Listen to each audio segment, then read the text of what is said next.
তোমরা এমন অনেকে আছো যারা পরীক্ষা নির্ধারিত সময়ের উত্তর লিখে শেষ করতে পারো না। তোমাদের এরকমের কারণ হচ্ছে যে তোমরা ধীরে ধীরে লেখো, বা তোমরা যে প্রশ্নটা করছো সেই প্রশ্নটাকে অনেক বেশি সময় দাও পড়তে, এবং দ্বিতীয়ত তোমরা বাড়িতে লেখার থেকে বেশি পড়া করো, বা পড়া করার সাথে সাথে তোমরা লেখার প্র্যাকটিস কম করো, সেই কারণে কিন্তু সেটা হয়। তো তোমাদেরকে বলবো তোমরা যে কোনো পরীক্ষার আগে, সেটা মাধ্যমিক পরীক্ষা হতে পারে, উচ্চ মাধ্যমিক পরীক্ষা হতে পারে, নিয়মিত প্রতিদিন সময় দেখে আধ ঘন্টা থেকে 1 ঘন্টার মতো লেখা প্র্যাকটিস করা। আর তোমরা যদি ধরো মাধ্যমিক দিচ্ছ, তাহলে প্রতিদিন পরীক্ষার আগে নিয়মিত মক টেস্ট দেওয়া।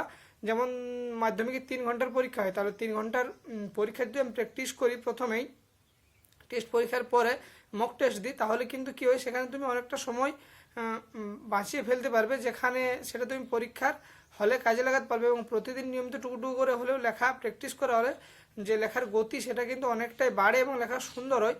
আধ ঘন্টা থেকে 1 ঘন্টা যদি প্র্যাকটিস করো, তাহলে কিন্তু সেটা হয়ে যাবে। প্রথমে একটা প্রশ্নকে মুখস্থ করে সেটাকে যদি খাতায় লিখে নাও, আবার প্রশ্নকে মুখস্থ করে যদি খাতায় লিখে নাও, তাহলে সেটা কিন্তু পরীক্ষার হলে লেখা অনেক সহজ হয়ে যায়, এবং তুমি কিন্তু সেখানে সেই নাম্বারটা তুলতে পারো, এবং তোমার যে পরীক্ষার প্রশ্নপত্র সেটা তুমি সময়ের মধ্যে শেষ করতে পারো।